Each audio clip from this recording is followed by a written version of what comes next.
Welcome to Monk's Moon Temple. Settle in. Let the noise of the day begin to soften.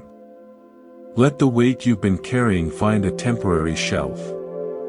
Here, there is no rush. Here, we are not striving to arrive somewhere else. We are practicing arrival, right here, in this breath, in this quiet space we are building together between the words. You might have come here tonight with a certain quietness in your heart. A memory that feels more real than the room around you. A name that echoes in the silence. A hope that has grown tired. Or perhaps just a vague, lingering sense that something is held too tightly, and the holding itself has become the ache. Buddhism begins with this ache. It does not look away. It turns toward it with a gentle, unwavering gaze and asks a simple, profound question: what are you holding on to? And more importantly, what is holding on to you? For the next while, we are not going to run from that question. We are going to sit beside it. We are going to unravel the threads of clinging, not with force, but with the patience of one untangling a delicate, ancient knot. This is not about becoming cold, distant, or untouched by life. It is about becoming so intimately present with life, all of it, the joy and the sorrow, the meeting and the parting, that you discover a peace that does not leave when people do. This is a journey back to yourself. To the stability that was never outside you to begin with. So, find a comfortable position. Let your eyes close if they wish to. And simply listen. Let the words wash over you, not as commands, but as invitations. Invitations to release, to see clearly, and to finally come home. Imagine, for a moment, a mountain stream. It is clear, cold, and full of life. It dances over stones, sings in the sunlight, carves its path with a joyful persistence. Now, imagine you come upon this stream, and you find it breathtakingly beautiful. You love the sound of it. You love the way the light sparkles on its surface. A desire arises: I must keep this. This perfect moment. This perfect sound. This perfect feeling. So, you begin to build a dam. You use stones of memory. Remember when it sounded like this? You use logs of expectation. It should always feel this way. You use mud of fear. If it changes, I will lose this beauty forever. You work tirelessly, and eventually, you succeed. The stream is held. It becomes a pond. It is still, yes. But soon, the still water grows cloudy. The life that danced in the current grows still.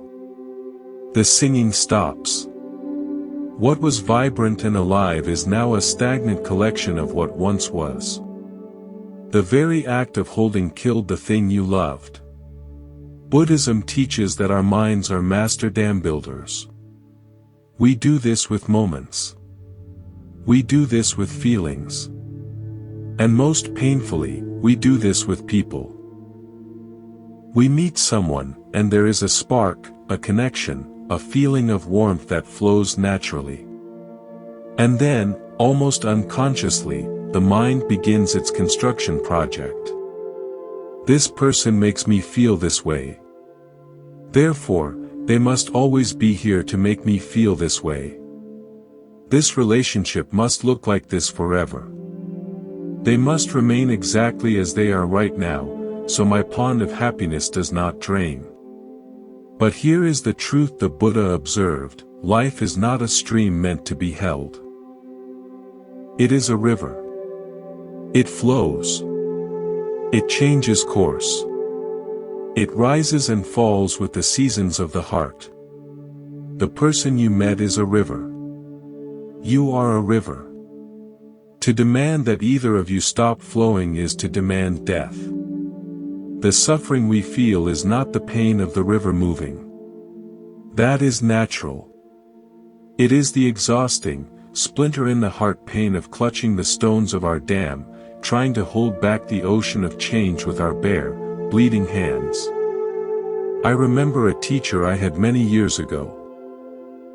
He was kind, insightful, and filled a deep need for guidance I had at the time.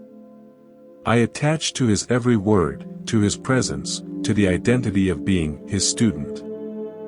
I built a beautiful dam around that relationship in my mind. Then, life moved him to a different country. The letters became less frequent, then stopped. My pond of learning grew stagnant and bitter. I felt abandoned. But one day, sitting in frustration, I saw it. I wasn't grieving the loss of my teacher. I was grieving the collapse of my dam. The water, the teachings, the growth, was always meant to flow through me, not be stored in the static image of him. The lesson wasn't in his permanent presence, it was in the flow he initiated. When I let the dam go, the water of understanding began to move again within me, finding its own course.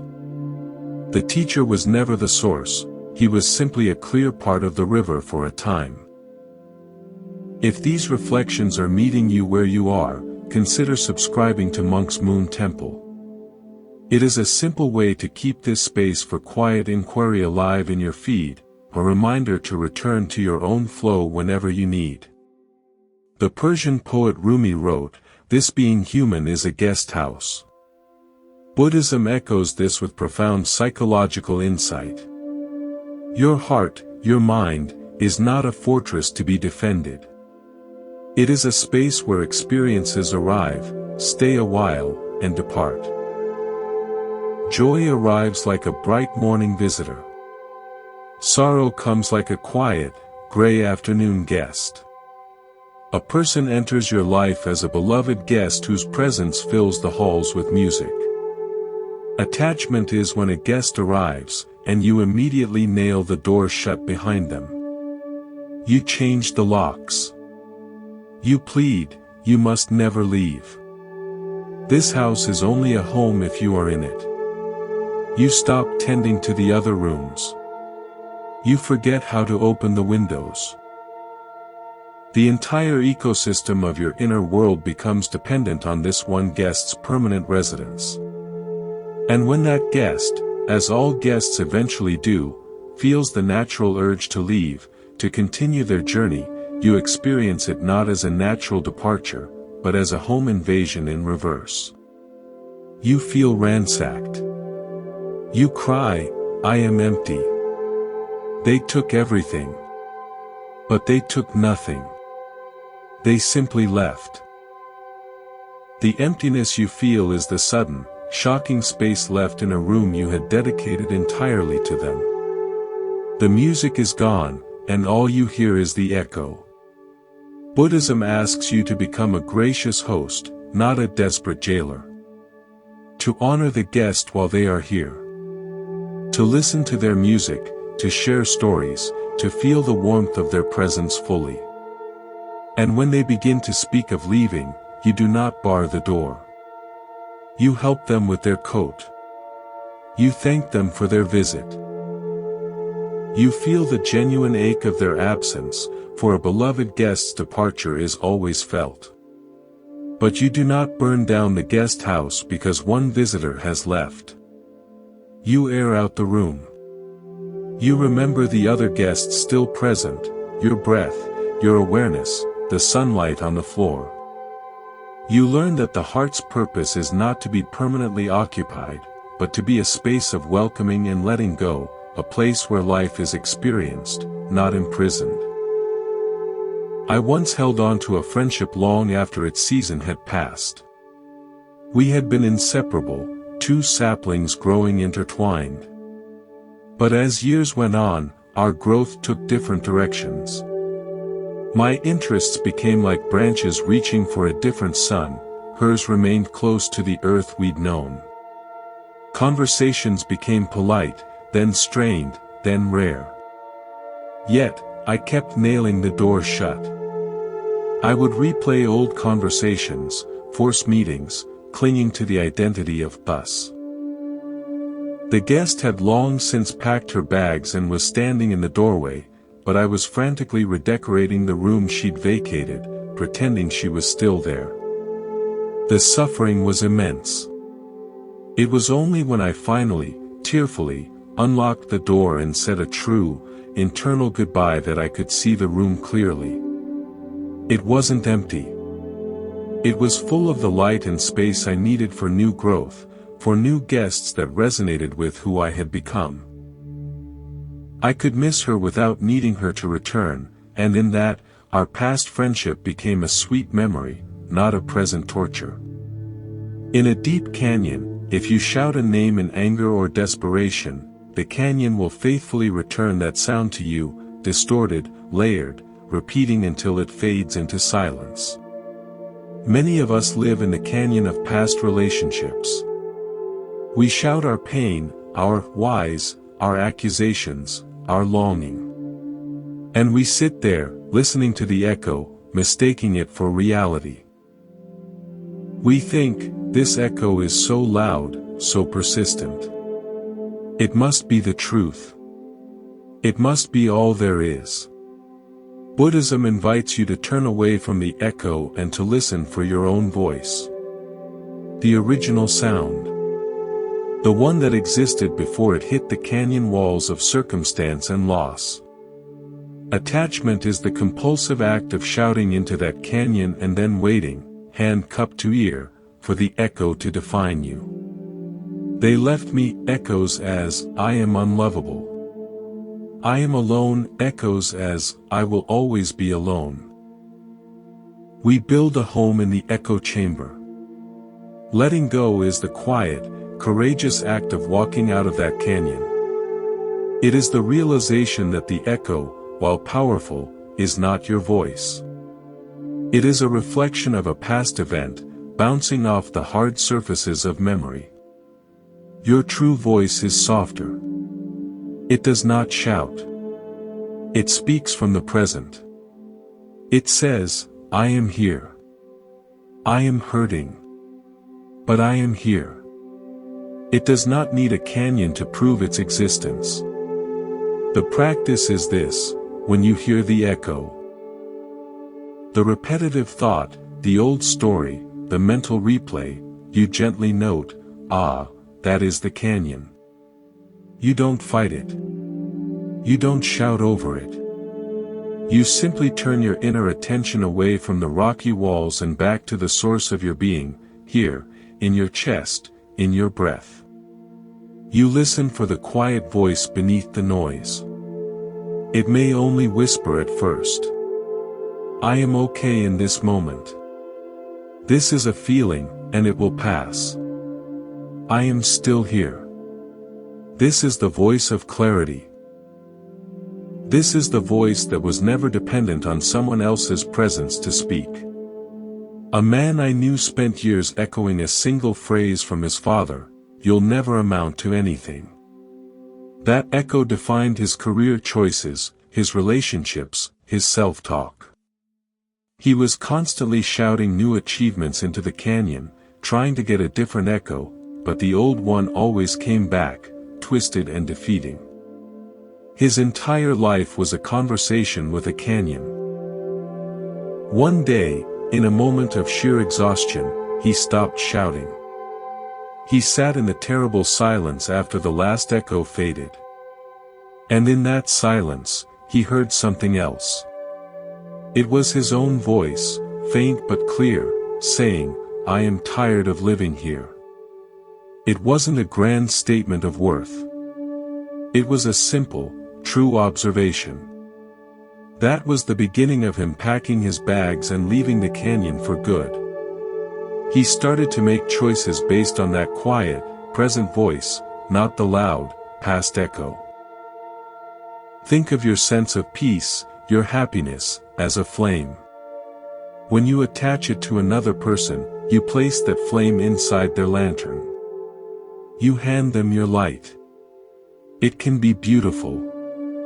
Their lantern may be sturdy, and for a time, the flame burns bright, and you feel warm and illuminated by its glow.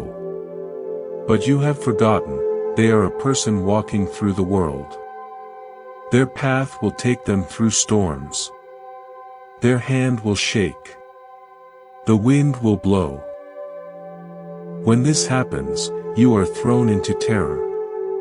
You beg them, be careful. Hold steady. Don't go into the wind. Your entire emotional world becomes about managing their lantern, their path, their stability, to protect your flame. This is an impossible burden to place on another human. And it is a terrifying way to live. Every breeze becomes a potential crisis. Buddhism teaches you to take your flame back.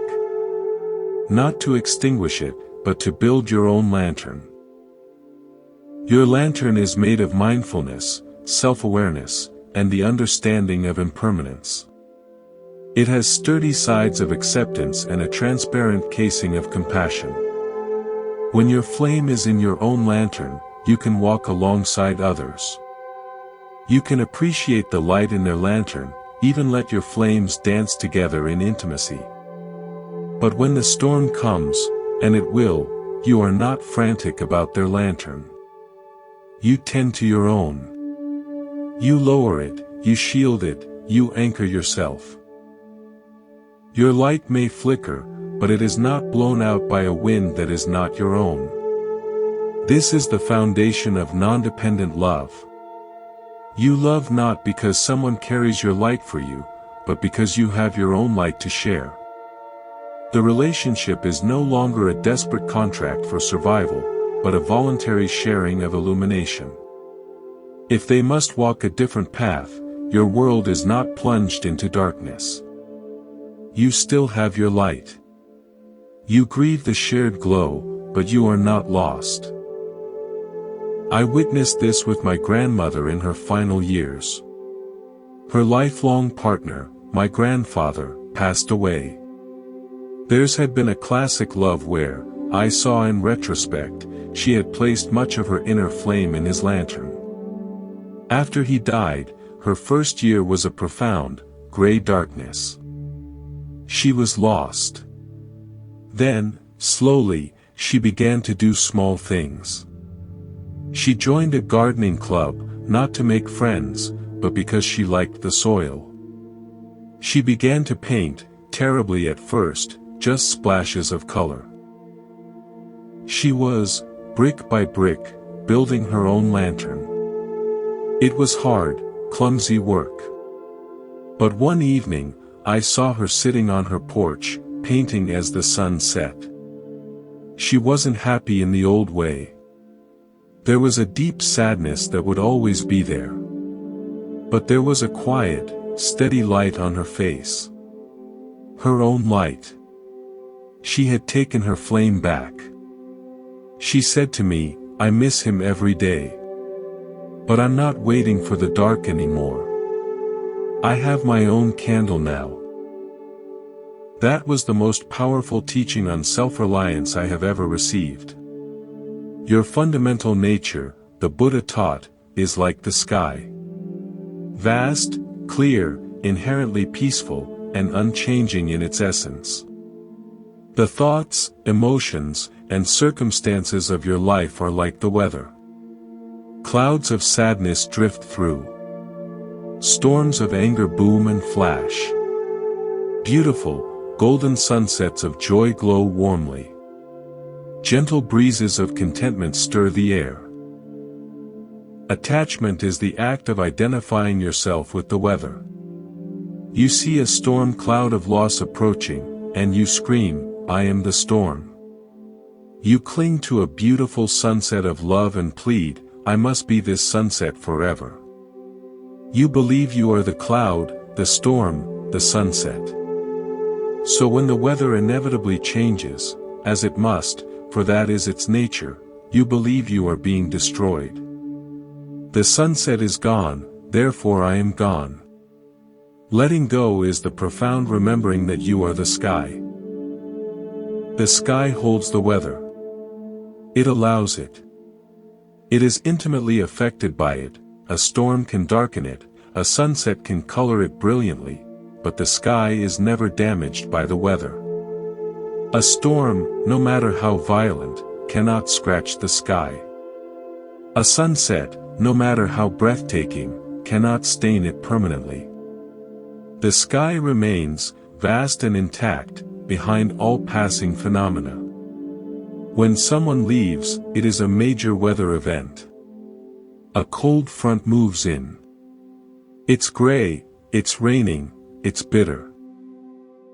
This is the natural, human pain of loss. It is real, and it is allowed. Suffering is what happens when you, as the sky, forget what you are. You try to stop the front from moving in. You chase after the departed weather system, begging it to return.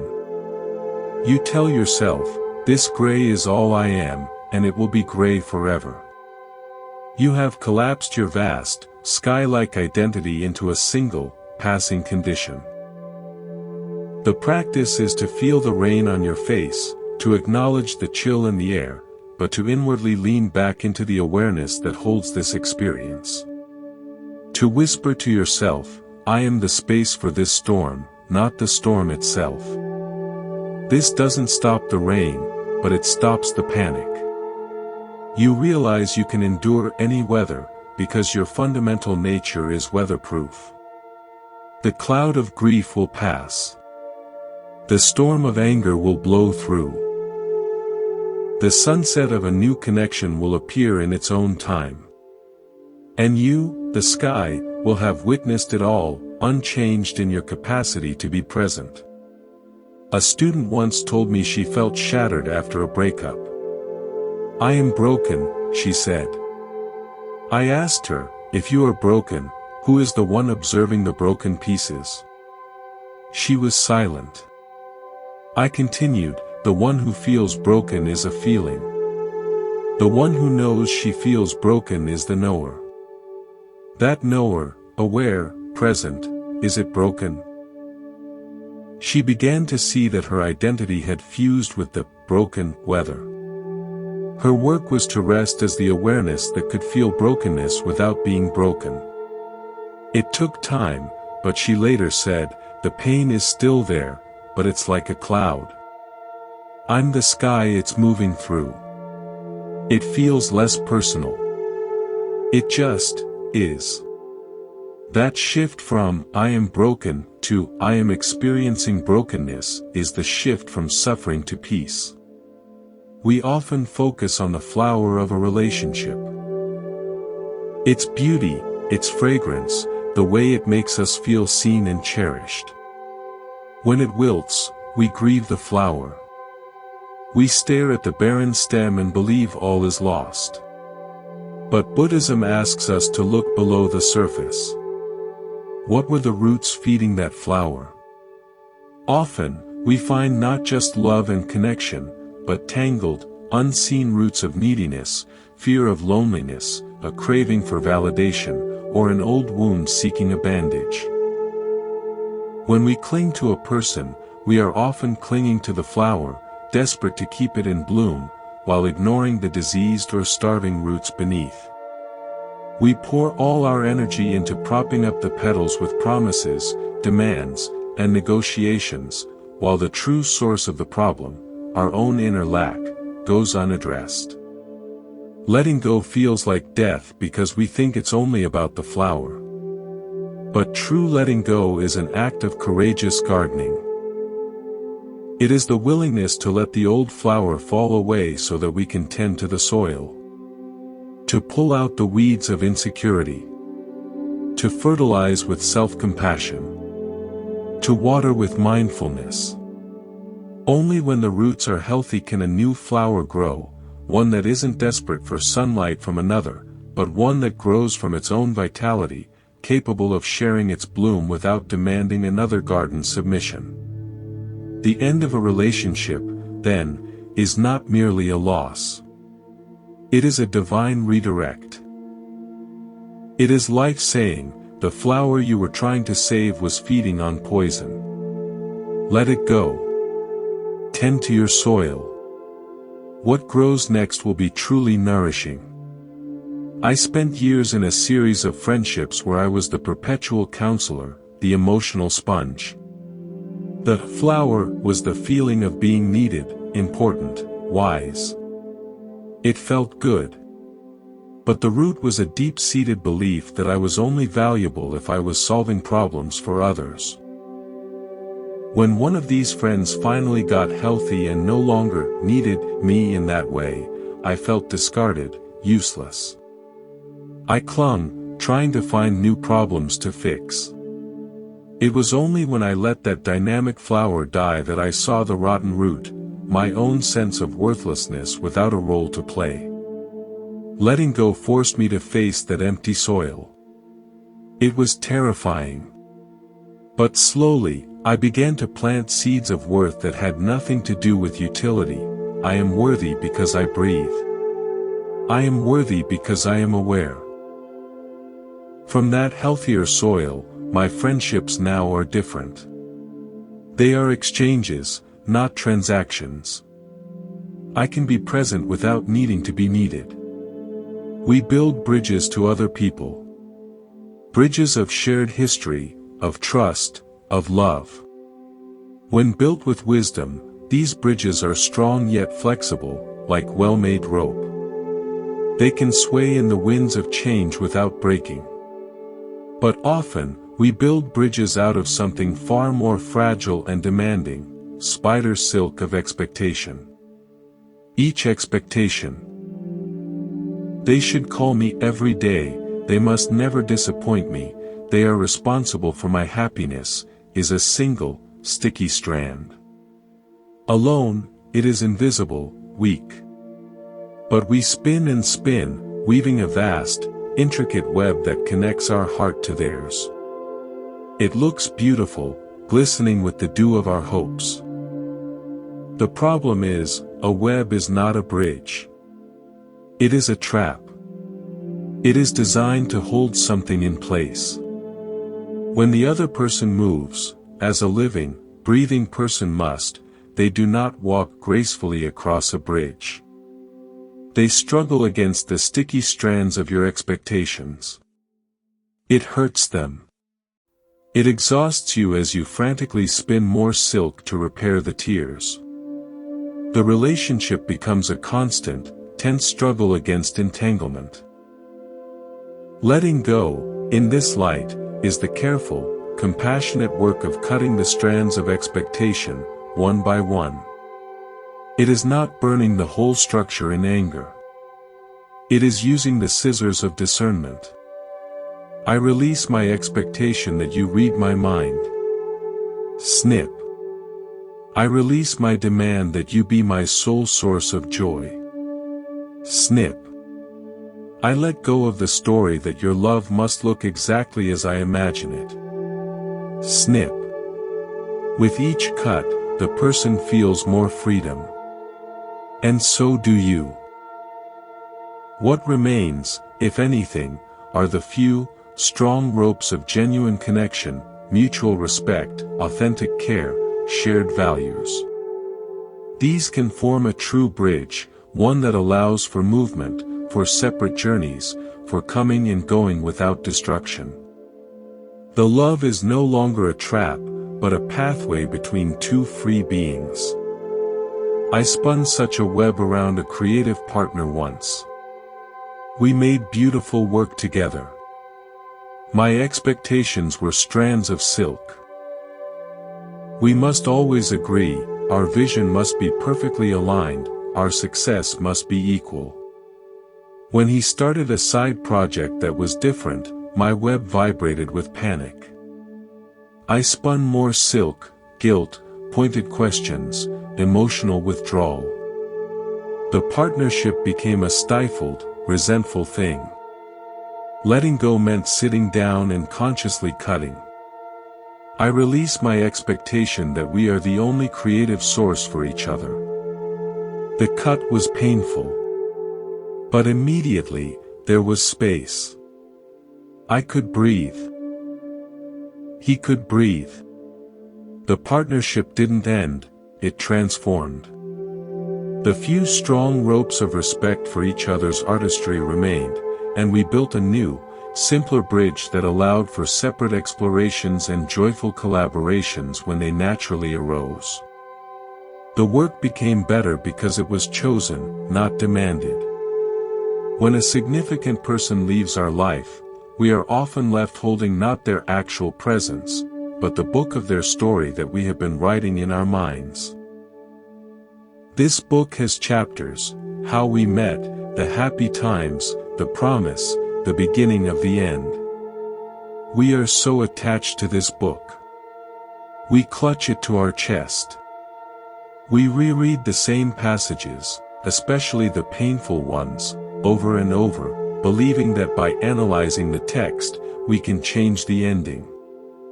We think, if I just understand chapter 7 better, I can fix it. But Buddhism points out a startling truth: you are not the author of their story. You are a character in it, and they in yours. You have only ever had the pen for your own book. Your suffering comes from trying to scribble in the margins of their book, trying to edit their chapters, trying to force a sequel they are not writing. Letting go is the act of gently closing the book of their story, placing it back on the shelf of your memory. It is not burning it. It is not declaring it was never written. It is simply acknowledging that it is a completed volume. Your hand is now free. Your pen is now poised over the blank, beautiful, terrifying page of your own story. The next chapter is yours to write. Will it be a tragedy about the book you lost?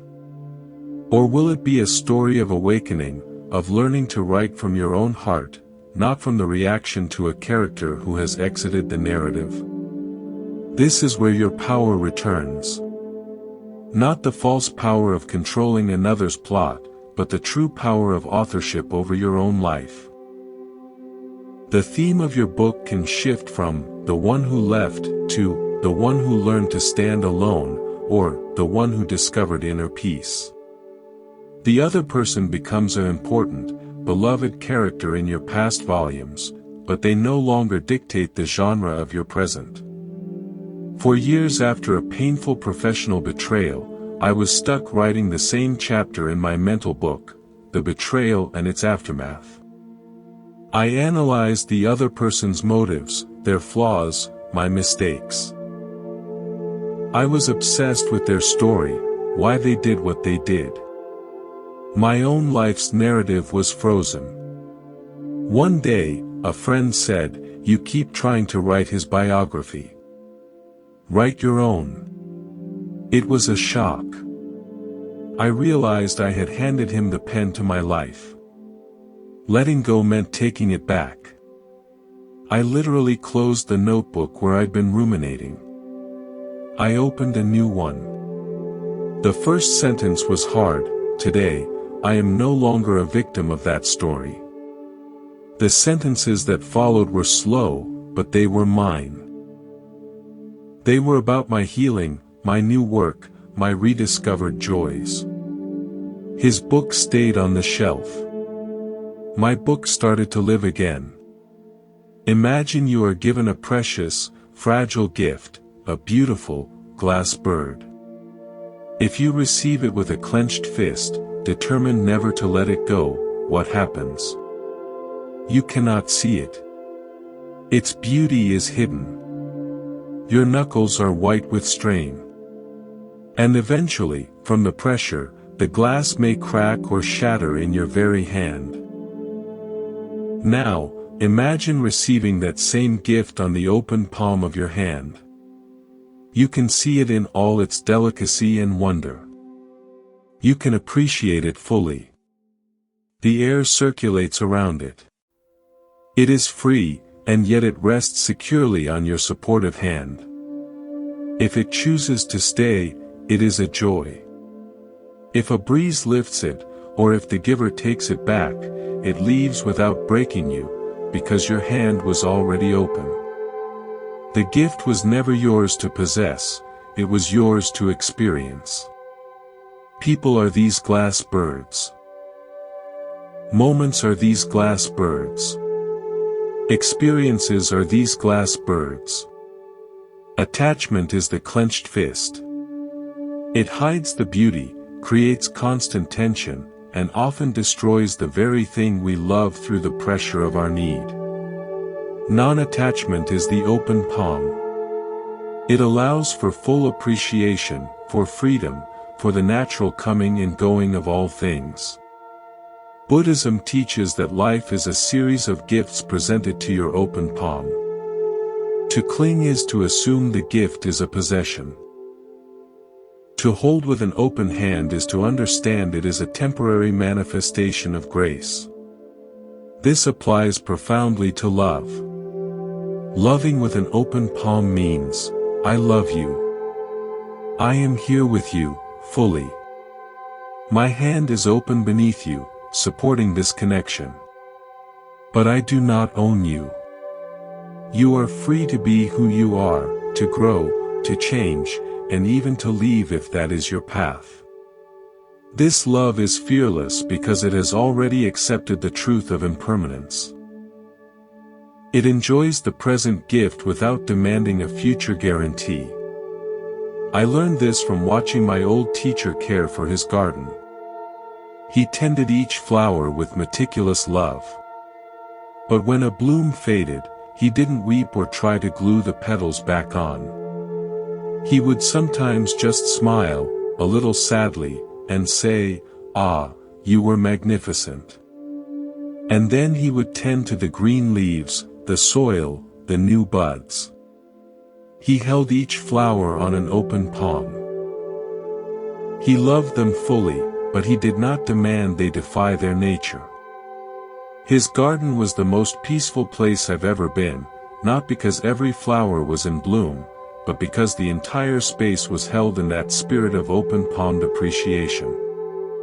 I try to bring that to my relationships now.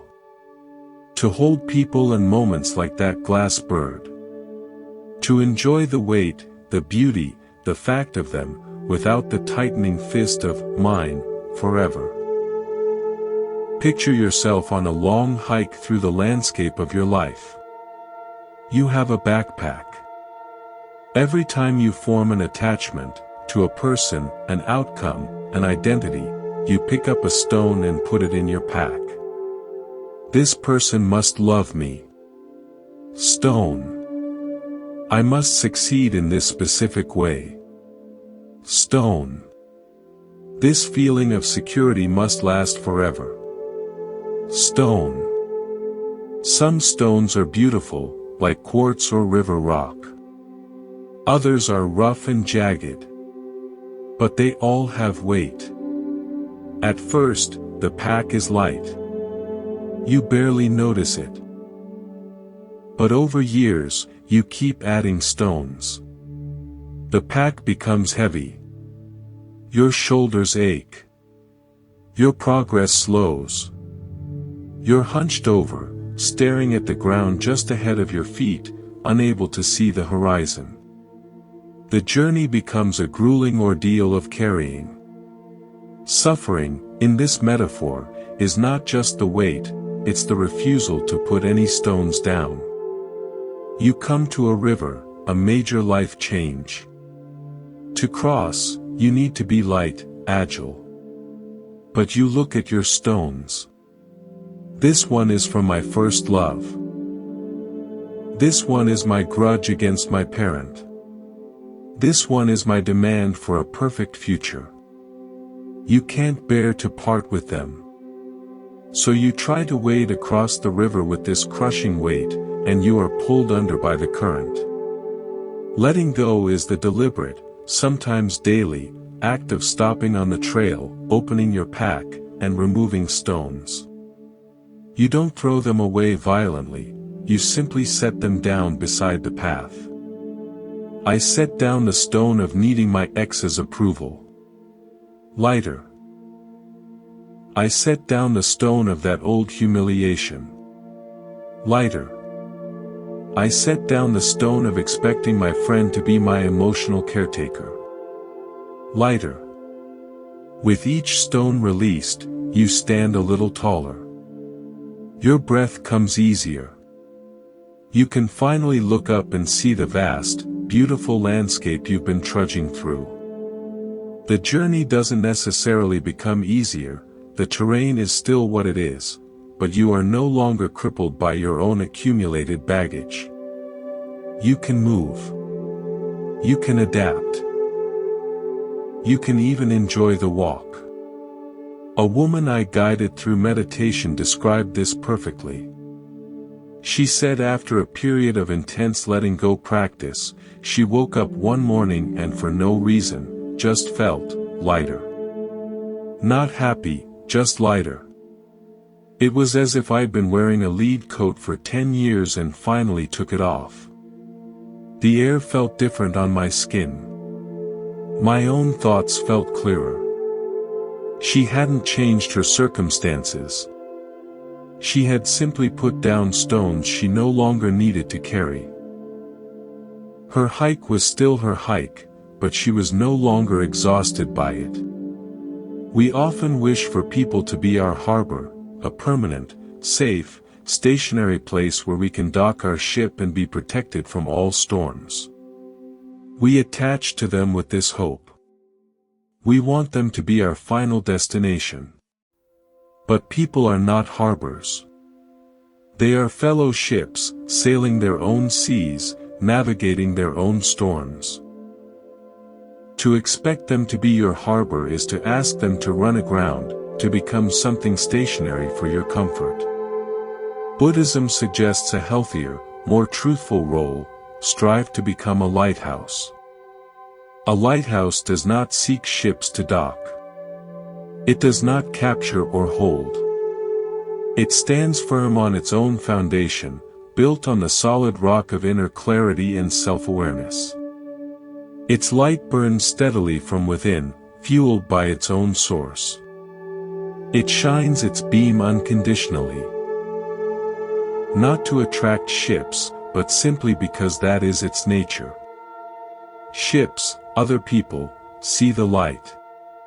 They may find it comforting. They may use it to navigate their own passage, to avoid their own rocks. They may stop nearby for a time, appreciating the guidance and the steady, non-demanding presence. But the lighthouse does not panic when a ship sails on. It does not dim its light, thinking, that ship didn't stay, so my light is worthless. It continues to shine. Another ship will see it. Or no ship will. It doesn't matter. The lighthouse's purpose is to shine, not to collect ships. When you build yourself as a lighthouse, your relationships change. You don't look for someone to complete you, a harbor for your ship. You look for other steady ships, other lighthouses. You appreciate the light you can share. Your value is no longer determined by who docks with you, but by the integrity and consistency of your own being. If someone leaves, you miss their presence in your waters, but your light does not flicker. You are still there, whole, guiding, present. This is the essence of non-needy being. It is magnetic in the truest sense, not because it grabs, but because it offers steady light in an often stormy world. My grandfather was a lighthouse. He was a man of few words but immense, calm presence. People came to him for advice, for comfort. He listened, he offered a perspective, but he never tried to keep anyone. He had his routines, his garden, his quiet sitting. When visitors left, he'd wave from his porch and go back to his book. He wasn't detached, he was deeply engaged in the moment they shared. But his inner world was so steady that their coming and going didn't disrupt it. He shone with a gentle, unwavering light of acceptance. People felt better just being near that light. They weren't dependent on him, and he wasn't dependent on their visits. It was the purest form of love I've seen, a lighthouse love. We think of letting go as a single, sad note, the sound of release, of goodbye. But in the grand composition of a wise life, letting go is not one note. It is the entire symphony. It is the space between the notes that makes the music possible. It is the release of the violin string that allows it to vibrate and create a new sound. It is the exhale that must follow the inhale. Your life is this symphony. The notes are the people, the experiences, the joys, the sorrows. The clinging is when you hold one note for too long. It becomes a drone, a screech, drowning out the rest of the music. The suffering is the chaotic noise of a symphony where no musician is willing to let their note end. To live with non-attachment is to become the conductor of your own inner orchestra. You allow each section, the strings of relationships, the brass of ambition, the woodwinds of creativity, to play their part fully, passionately. And then, with a gentle gesture, you cue the release. You allow the note to fade into silence, making space for the next movement. You don't hate the note that ended, you are grateful for its contribution to the whole. The end of a relationship, then, is not a mistake in the score. It is a transition. A movement ends.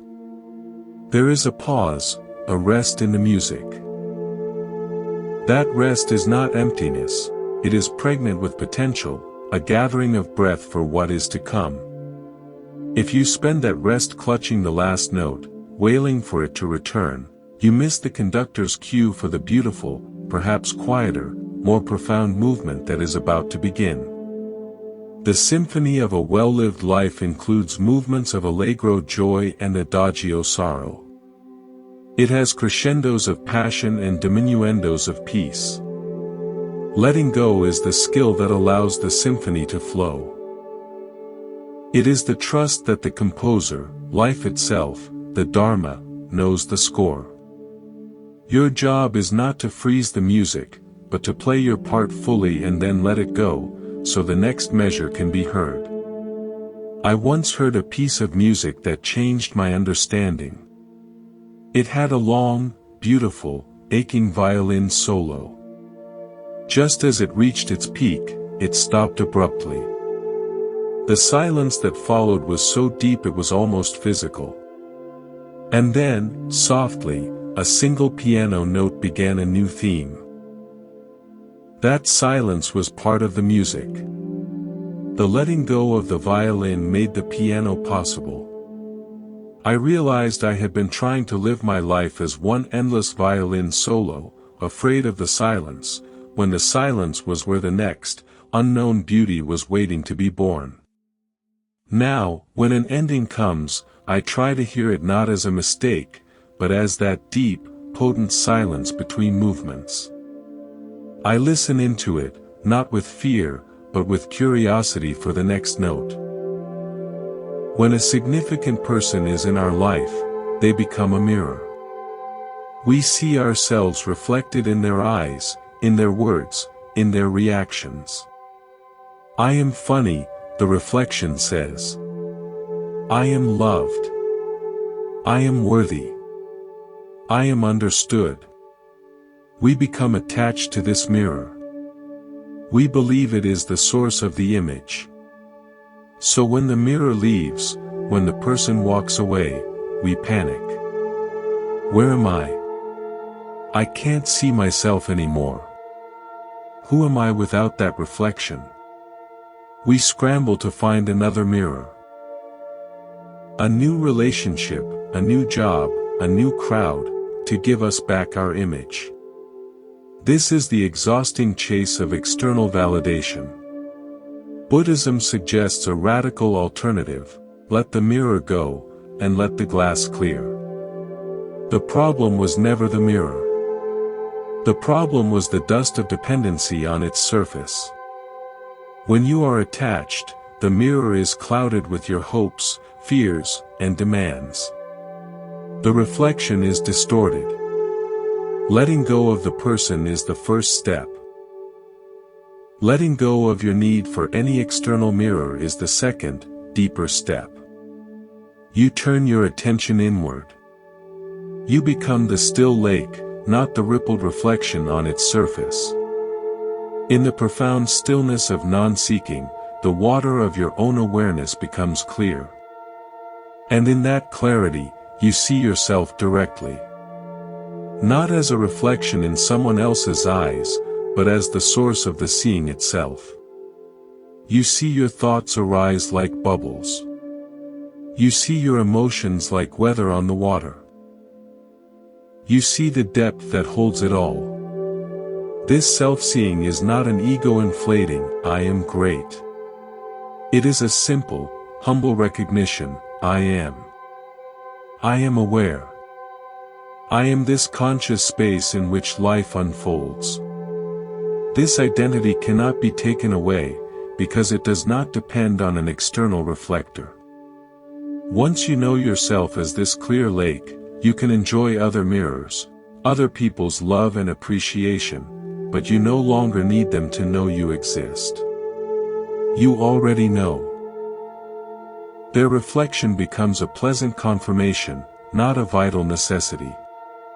After my identity as a caretaker collapsed, the story I shared earlier, I entered a period of profound mirrorlessness.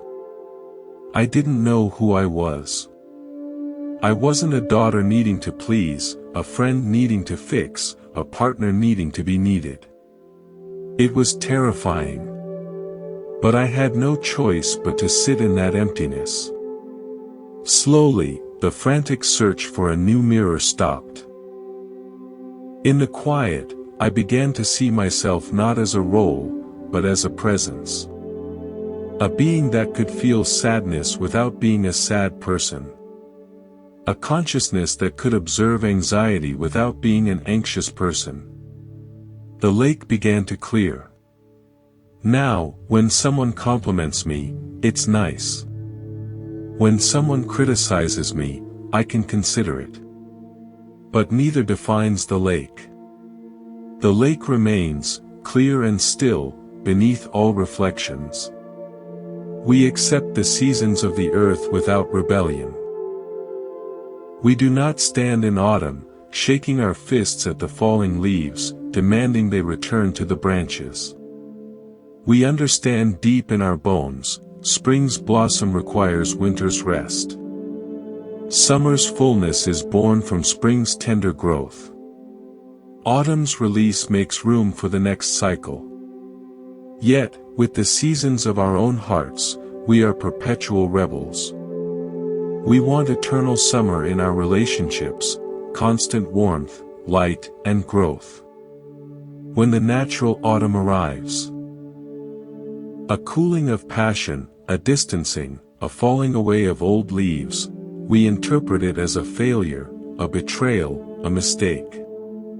We cling to the green leaf, screaming at the wind, refusing to let it turn gold and fall. Buddhism asks us to bring the same deep acceptance to our inner landscape that we grant to the outer world. Your heart has seasons. A relationship may be a beautiful, vibrant summer. Its end is not an apocalypse, it is the autumn of that particular connection. The grief you feel is the falling of the leaves. It is natural, poignant, and beautiful in its own way. The winter that may follow, a period of stillness, solitude, inward turning, is not deadness. It is essential. It is when the roots go deep, when the soil of the self is replenished. Without this winter, there can be no new spring. When you cling to a person, you are demanding that your heart defy its seasons. You are asking for a perpetual, unnatural summer in one corner of your emotional ecosystem. It exhausts the soil. It withers the spirit. Letting go is saying, I see the autumn in this connection. I will feel the sadness of the falling leaves. I will not blame the tree or the sun. I will trust the wisdom of the cycle. I will allow the winter of my solitude, knowing it prepares me for a spring I cannot yet imagine. This perspective transforms loss from a personal punishment into a natural, universal process. You are not being singled out. You are experiencing the weather of being human. You stop fighting the climate of your own soul and learn to dress appropriately, with mindfulness for autumn's chill, with patience for winter's dark, with openness for spring's unexpected buds. I lived for a long time in an emotional perpetual summer, hopping from one intense connection to another, terrified of autumn's loneliness. When I finally allowed a full cycle, after the end of a major relationship, I forced myself not to immediately date, not to fill the space. I experienced my first true emotional winter. It was long, dark, and very still. I thought I was disappearing. But in that stillness, something settled. I read books for me. I took walks with no goal. I got comfortable with my own company. When the first hints of spring came, a genuine interest in a new hobby, a simple joy in sunlight, they didn't come from a new person. They grew from the well-rested soil within. The next connection I formed felt different. Lighter. Because I wasn't asking it to be my eternal summer, I was just appreciating it for the season it was. All of this, the river, the guest house, the sky, the lighthouse, the symphony, the seasons, it all points to one thing. A homecoming. You have been searching for home in people, in achievements, in states of feeling. You have been knocking on every door, begging for entry, only to find that each house is temporary, each landlord is human and flawed. Letting go is the moment you stop knocking. It is the moment you turn around in the quiet street of your own awareness and realize you have been carrying the key to your own home all along. It is not a mansion. It is a simple, sturdy hut. It has a hearth of mindful presence, windows of clear seeing, a foundation of acceptance. It is always here, always available. The people you love are not meant to be your home. They are welcome visitors. You can share a meal by the fire. You can laugh together in the garden. You can find shelter there during a storm. But when they leave to continue their journey, your home does not collapse. The fire still burns. The windows still look out on the world. You are still here, at home in yourself. This is the happiness Buddhism speaks of. It is not the fireworks of a new infatuation. It is the deep, quiet contentment of one who has come home after a long, exhausting search. It is the peace of sitting by your own fire, knowing you are safe, you are whole, and you are free. Free to love visitors deeply, and free to wave goodbye with a genuine smile, wishing them well on their path, as you tend to the eternal flame within your own heart. So tonight, as we prepare to close, feel that. Feel the weight of the imaginary backpack you've been carrying. Feel the tension in your fists, clutching at what cannot stay. And with a gentle, compassionate breath, begin to open your palms. Begin to set down the stones. Feel the lightness return to your shoulders. Look up. See the vast sky of your own nature, holding the passing weather of your feelings. Hear the symphony of your life, and allow the note of this moment to be what it is, before releasing it into the silence that births the next. You are the sky. You are the lighthouse. You are the conductor. You are the open palm. You are home. Welcome home. Thank you for being here, in the Monk's Moon Temple. May you carry this sense of spaciousness with you. Until we meet again, be gentle with yourself. Be present. And remember, you are always, already, home. Good night.